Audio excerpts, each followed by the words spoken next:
Hey guys, welcome back to World End Economica. My name is Fuds and let's carry on with the story. Only 3 applications remained without any probability of actual people trying to help other troubled people. Raina phoned with 3 and all of them answered. But from those 3 documents I took 2 and hurled them into a garbage bin. The flabbergasted face she made was a little funny, but she was soon glaring at me. Explain the reason for that. She said that as like I was some sort of villain. The response to the call was slow, weren't they? Call? I'm not wrong. It seemed like we were lagging a bit. That's true, but so what? There might have been a bad connection. There's lots of problems with that sort of thing on the lunar surface, isn't there? Static and delay are different. The call recipient was probably on Terra. Huh? No matter how much technology advances, it can't surpass the speed of light. I'm certain that the delay I heard from being just your side of the conversations was just because a call was being forwarded to Terra. Probably some rocky Eastern European country or a lesser known southern island. Anyway, the police can't go after them because it's probably a place where it wouldn't make sense to send our police. Plus there was a third party at our residence who has no idea what was going on. There are never-ending hacks of specialised relay lines for merchants and importers who are frequently need to go into contact with Terra. Most of the perpetrators were immigrants trying to make phone calls to Terra. It was hard to track down the hacks and there were a few victims from this. We were specialised brokers who sold phone services that could forward to Terra. I knew this because there was a case study in the Legal Studies Department. It was a question of whether this would count as wiretapping, illegal use of electricity, tampering with relay equipment, altering digital data, or violation of communication laws. I couldn't tell which of these were applicable. Raina was spacing out, so I shrugged my shoulders. But this one didn't have any of that. Yeah, that's right. This one's probably good. She looked at the remaining documents, so it seemed like we were providing temporary lodging and support for migrant workers in city slums, which was perfectly acceptable. Looking at the map and buildings match, there was no information on them being connected with any unscrupulous groups or associations. An employee answered a call quickly and responded promptly. Normally it would be A-OK. Raina was also looking at me, wondering if there was a reason to doubt it. But something about it stunk. No need to rush, is there? She stopped speaking when I said that. Reducing the number of frauds, but even a single case, gives us much more of that to a proper organisation and increases the probability of helping those in need. At least I want to be that meagre of a champion of justice. A clamour of voices flooded from the outside as I stared silently at the documents. Hearing that noise startled Raina, causing her to jump in her seat. As she wore a displeased expression, she turned a chair to face the monitor directly. Right after that, a group of roughly clad individuals who didn't look like they were suited for desk work came in. A group that only collected their pay and welfare without doing any proper work. Returned to their desk, they turned on the same stock information program and had been noisily chattering in vulgar tones, which looked good and were profitable. I had only quietened down my own work division chief, who oversaw the departments came around. I returned to my desk and began my monotonous work. She never tried to speak to me when the rest of them were around. The guys who didn't do their work had a cool way of harassing the guys who do. There was no shortage of hard-working employees who quit because of that. Even still, Raina, who looked the weakest of all, had a reason she couldn't give up. That was a given here, down the moon. Neither I nor Raina spoke a single word, filing inorganic data in silence until everyone left their regular time, 5 PM.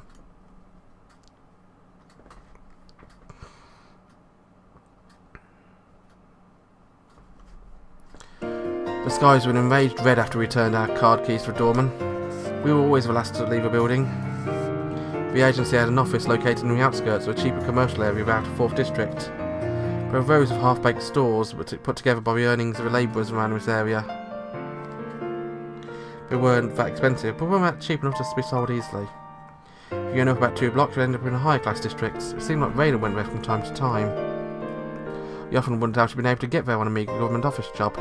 When I last asked, she went red in the face as she mumbled something about making money with stocks. I didn't press the point any further. In this furious red twilight, as the workers were being let out for the day, there was a distinct warmth in the air that beat out the falling temperatures in the evening. There were probably a lot of people who preferred this deeper red to that of the early morning work.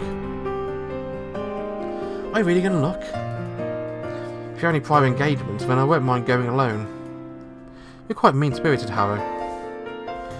She adjusted her dark brown bag hanging off her shoulders. She said that.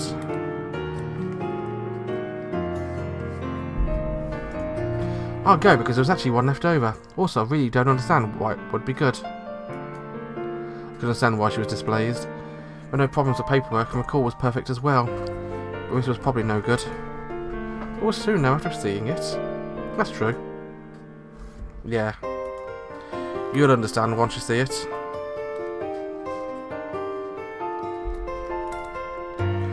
I learned this from someone 4 years ago.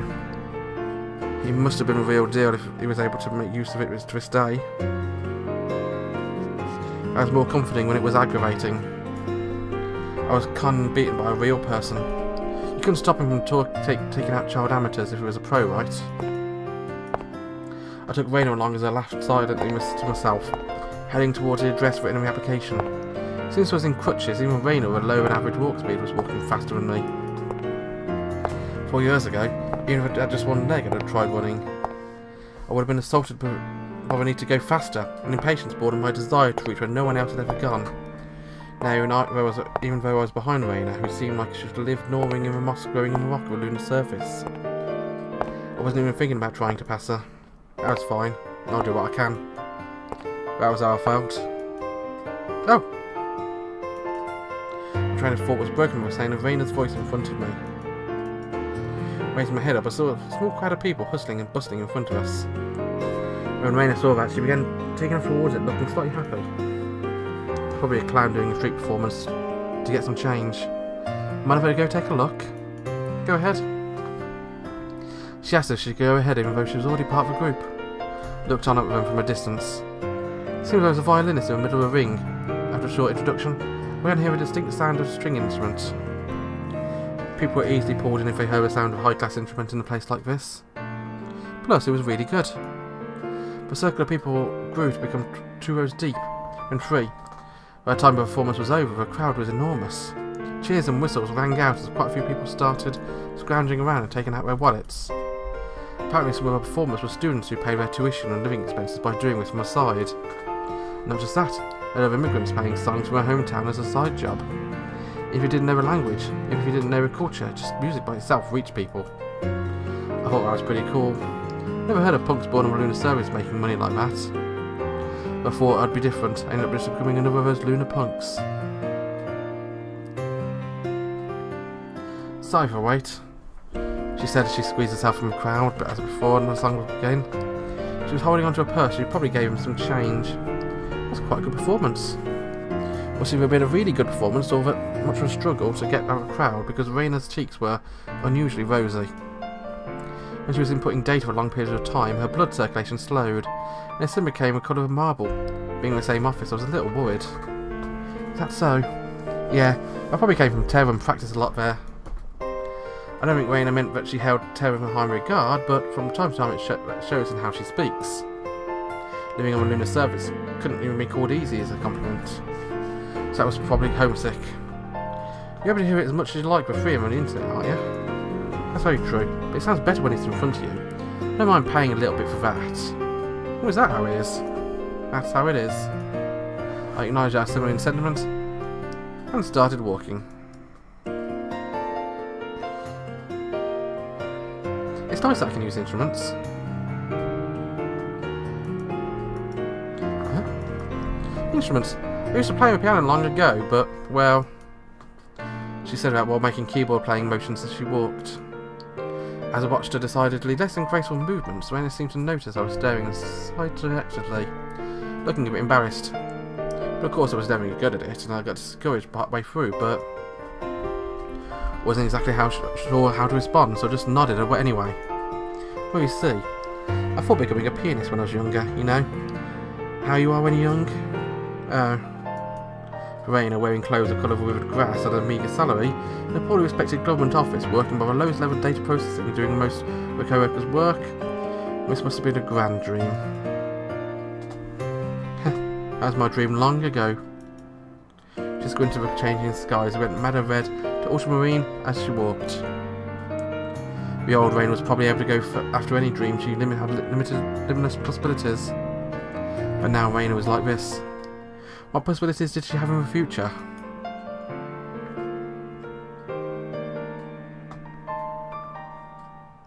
After I walked a few steps behind Raina, she stopped and came to my side. What's your dream, Haru? Because of how dull and innocent Raina was, I thought she'd ask me eventually. The lunar surface was a place where people sought success after they desired. Those who had new dreams could only live here by serving those people who did. I answered as I hobbled on my crutches. None. Huh? None. I didn't have one. I didn't tell her I had lost it. My dreams were shattered that day 4 years ago. Long with a display where I shattered my forehead before I fainted. She looked at me like I was some sort of strange creature and chuckled a little and let out a sigh. That's a relief. What do you mean? Just that because, you know, people on the lunar surface are always looking up. Those who don't look up are always thinking about being the ones around them. But if you're going up, it means you're always stepping over someone. Ouch, doesn't it? We're talking about the others in the office. You're quite mean-spirited, Haru. Raina, who still remembered the foolishness of a child of age, grimaced and cringing a little. I don't think it's bad for people to compete with one another. If everyone's competing, then surely someone will look after the people who fall down and hurt themselves. An optimistic way of thinking. All these countries down and terror that focus on welfare had all, without section, ruined their economy. Makes me laugh even thinking it's an idealistic doctrine, though. She laughed without a care in the world, like it was a joke. It wasn't something you'd laugh at, even if, unlike me, you could move your face. I'm at least able to help out someone a little, like being able to separate other fraudulent applications. That's true. I said that tersely and spoke again. Yeah, that's right. Of course, unless I have someone like you and your skills, I can't get much done. Seeing Raina cringe, I thought about putting up the corner of my mouth and stopped. Showing her a sneering smile wasn't what I wanted. I also think that I've been able to help people out a bit. Huh. It's strange. Now I'm quite happy knowing there's someone who thinks that way. Maybe flattery from my boss and supervisor. Maybe, but I'm not the sharpest knife in the drawer. I do have an eye for people. You're a bit scary, but you're a good person, Haru. I remember overhearing that someone else was supposed to be supervising work students, but was pushed onto Raina. I felt like her personality would cause her grief. But then, the rest of the world is based on a zero-sum game, and someone else would need people like Raina to hold the short end of the stick for them to get ahead. If that was the case, Raina being useful to someone? Thinking about it made me unable to withstand the melancholy. As if to atone, I spoke again. Well, I'm not sure how kind I am, but I do feel like being useful to someone. I was hoping she'd laugh. No matter how trivial it was, I wanted to be useful to someone. She said that's what the champion of justice was. Raina and I finally arrived at our destination.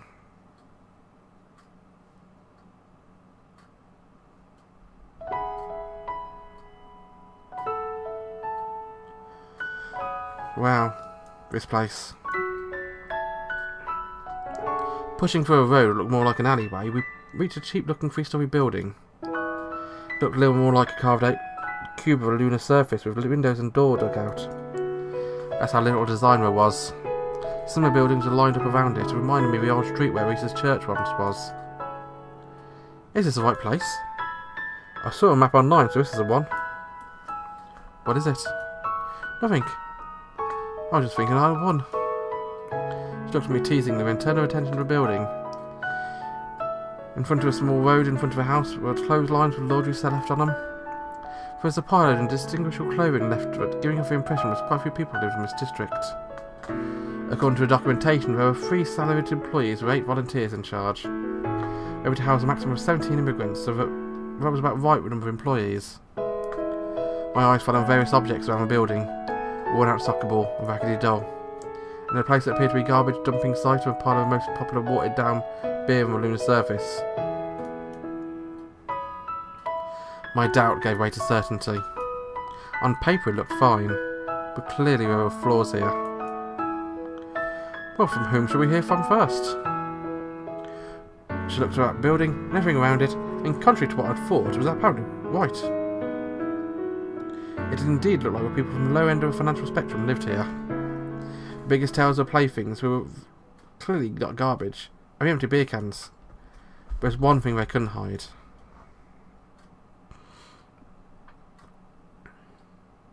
Oh, hey, need something? It was right when Raina went to knock on the first floor. One of the three men turned the corner called out to us. She blurted out in confusion. The guy who was dressed in factory worker's clothes and the sleeves rolled up was clearly a physical labourer. He looked up and down Raina and myself before he spoke. You don't look like a real estate agent. The moon had severe housing shortage, so real estate agents appeared practically everywhere where people could live. The people living here had probably been chased out of their homes by real estate agents before, so I'd likely have a grudge against them. We are... So even with how slow Raina was, she was thinking about the same thing. She ran through her bag as if she had her hiccups, desperately trying to introduce herself. We went out of options, but just as I was about to throw a life preserver, the door of the building suddenly opened vigorously. The children flooding out paid no attention whatsoever to Raina, went straight to her men. You're back! Yeah, I'm home, been doing good. Raina lifted up her own children easily, without the moon's low gravity, and embraced the children with a stately expression. Putting the children up on my shoulders, holding them in my arms like small bundles. Two women appeared in the doorway holding kids suckling from bottles. Each went to one of the men and gave him a kiss in front of us.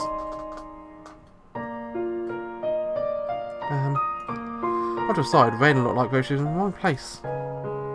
This is a welfare institution that provided immigrants with common house and support work. She wanted to say those words, but they wouldn't come out. After a momentary bliss at the end of a workday, the men soon recalled they had some mysterious guests. What is that something you needed from us? The man who had neither a wife or child to go to him asked. For he did look up suddenly and wave a little girl spying out from a third floor window. Is this, how easy is it to live around here? I said that, disregarding Raina. I was a bit further away, but I spoke a bit louder. He looked back at me suspiciously, but after seeing my crutches, he seemed to come to an understanding of it all by himself. They tend to be quite useful. Yeah, it isn't bad. It's pitch black at night, but there's nothing dangerous around. I was thinking about moving in around here. Yeah, rent seems to be just going up. Ah, that's true. We're chased out by another street man up here. You just couldn't save up enough. But home is where you hang your hat, and that's especially true as long as you're not alone, right? The man looked at Raina and me, and gave an obvious wink. His splendid moustache, large frame and bluntness, I guessed he was an Italian immigrant. He cleared my throat, I spoke up again. I can't really laugh after seeing everyone here. Sound of a man's laughter came from a high-pitched child's voice screaming, "Dinner's ready!" Alright, that's about it. I can certainly recommend this area. My brother and a couple from Terra were entering this place. 400 miles ahead. Folks living in a nice downtown area wipe their asses that kind of money. Yeah, really. It's like living expenses I can afford are still... Paris' smile was probably the same obligatory smile he showed off at work site to keep himself from being fired. Well, if you feel like it, I can introduce you to a guy who runs this joint. What bothers him his time of need? When the man went to ask me, he gave Raina an obvious wink and went inside. When the door closed, the air was once again just a cold black alleyway. A lively sweaty smell, but cheerful laughs and unending happiness spilled out from the other side of the door. Raina stood dumbfounded, staring into the closed door. It's difficult to make up a complete lie. Huh? She was startled at what I said and turned to me. A certain amount of it is true, but it's easy to fill the rest with lies. What do you mean by? 3 mothers cooking in. There are probably up to 3 salaried employees, and 8 volunteers probably refers to the children. I think the common house for immigrants means that you figured out where to make good somehow and leave. And work support is so I can look for better jobs, which isn't a bad thing. But I don't believe financial support they want is for activities wrong either. 400 miles ahead without housing would make it difficult to save money. I looked up at the 3-story building and shrugged a bit at its sheer size. Their biggest problem would be accommodating 17 people. Huh? I thought they'd need at least as many employees as volunteers of this scale. 17 people in total? No way. This 3-story building wasn't that big. Put 3 families in there, it'd be a madhouse, probably even without a place to step. The parents of the hooligan workers gave them a place to sleep. But I've seen firsthand how many people and how much is required to support them. Coordinating efforts to consolidate a lie will result in slip-up eventually. This proposal is the same. I I took the document out of my bag as I spoke. We will have to reject it.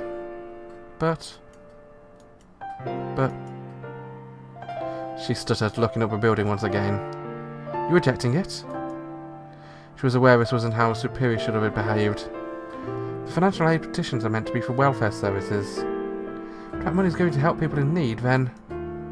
I realised my tone was much stricter than it needed to be. Also, my expression was probably given off a much harsher expression than I intended to. Even so, I didn't take back what I said. Rules are rules. It's a welfare assistance and it's a different ticket window. This is fraud. I said it was the sort of thing was a prized pupil bound by the rules and regulations would say.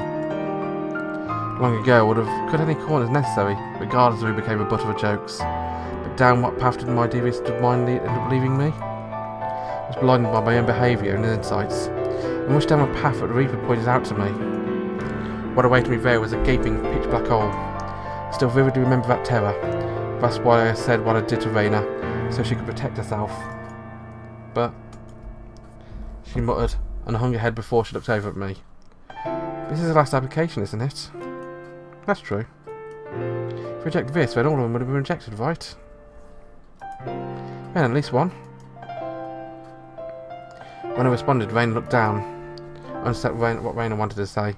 Wouldn't it be fine if the money is going to the people who need it, even if it's bending the rules? She was right. But I lost my ability to think like that. I paid a heavy price when I learned what that type of thinking led to. As you're my boss, I'll hand it over to you. Saying this, I put a document to Raina's bosom as I approached her on the crunches. I did all I could do. The rest is at your discretion now. She visited around, taking the documents thrust out at her. I was passing the book. It was all I could do. Just letting the application go through won't really help the family. When I said that, Raina looked at me with a little girl being teased to a point of tears. The fact that the rules are being broken still remains. I spoke like I was criticising Raina, but I was really criticising myself. You should think hard about it. It's impossible to change a decision once it's been made. I looked away as I spoke. If for no other reason, then for yourself. Huh? She raised her head and looked at me. With an about face without looking, and Raina began walking off. Let's head back. It really does get pitch black here after dark. It seemed like Raina wanted to say something, but instead she just embraced the documents and followed after me. Coming out of row of buildings, we arrived at Busy Road. Raina called out to me as I was about to enter the area. Feeble, isn't it? When I looked back, her face was drooped down, so I couldn't see it. But I understand what she meant by those words. That's true. Feeble. That's the unadulterated truth. Well, see you tomorrow. Raina gave me a tired and weary smile, then disappeared into a streetcar. I never did hear what she would have done with that document if she stuffed into a bag. I wanted to head back to my room and drink, even though it was something I did. But I had that promise with Chris, except now I felt a little different about not wanting to go. People were not that feeble, nor were they alone. The existence of Chris and Lisa's church helped me to remember that. Chris was able to grab on us from a very high place, and Lisa's stubbornness still roots itself deep in the lunar surface. I thought that maybe I should have invited Raina along. She probably would just return to that cramped room without anybody welcoming her back, and nor that dry chicken sandwich she forgot to eat at lunch. But I had no way of contacting her now. This was another irreparable decision. For a moment, my right hand began throbbing, but I was able to get through. I could say Raina tomorrow. I walked alone under a veil of darkness, soon to envelop the city, hunched over and dragging my foot, as others made their merry way home.